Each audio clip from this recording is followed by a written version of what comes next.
তাকে বলে কোস্টা। পাট গাছের ছাল যেটাকে বললাম কোস্টা, তো এগুলা কে জানি বিক্রি করেছে এখানে, তো জাগাইতেছে পাট গাছ যাতে কোস্টা বাইর হয়। Hey guys, welcome back to my another blog. তো গাইস, আমি আজকে আসছি বাইরে আমাদের বাড়ির পাশে আর কি। আর এগুলো আছে পাট গাছের ছাল শুকাইতে দিছে রোদের মধ্যে। আর এগুলো আছে পাট গাছ, যেটা নদীতে জাগাইতেছে।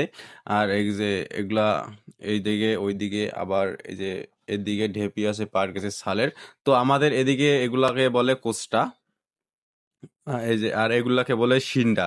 মানে এগুলো আছে পাট গাছের ছাল তোলার পরের অবস্থা। এগুলো আছে শিন্ডা আমাদের এদিকে বলা হয়। আর যেটা এগুলো এই যে এনারা অনেকেই পাট গাছ জাগাইতেছে, অন্য জায়গায় নিয়ে যাইতেছে। মানে এখানে জায়গা শর্ট এই কারণে। আর এখানে কিছু জাগাইতেছে। আর দেখতে পাচ্ছেন অনেক জায়গা জায়গায় রাখছে। আর ওই যে ওদিকে অনেক পাট গাছ। তো এগুলা আছে পাট গাছের ছাল, যেটাকে বললাম কোস্টা। তো এগুলা কে জানি বিক্রি করেছে, তো আমি এখানে বসে গেলাম। তো অনেক পাট, পাটের ছাল তো কোস্টা এখানে এগুলা আমাদের এদিকে কোস্টা বলে। তো এই যে এখানে তো জাগাইতেছে পাট গাছ, যাতে কোস্টা বাইর হয়।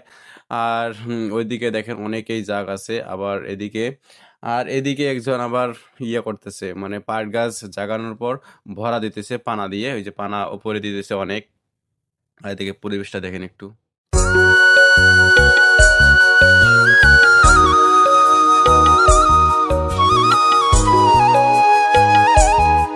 আর এগুলো দেখতে পাচ্ছেন, এগুলো অনেক আগে জাগিয়ে রাখছে। তো এই যে এগুলা হলুদ গুলা। আর এগুলা যে পাট গাছ এদিকে আবার কিছু রাখছে। আর এদিকে আবার আই থিঙ্ক, হ্যাঁ, এই যে এগুলা এগুলা আছে পাট গাছ। তো এখানে এখানে পাট গাছের ছাল সরে গেছে অ্যান্ড সেগুলা খোলাচ্ছে। আর এদিকে তো ওই যে পাট গাছের ডেপি।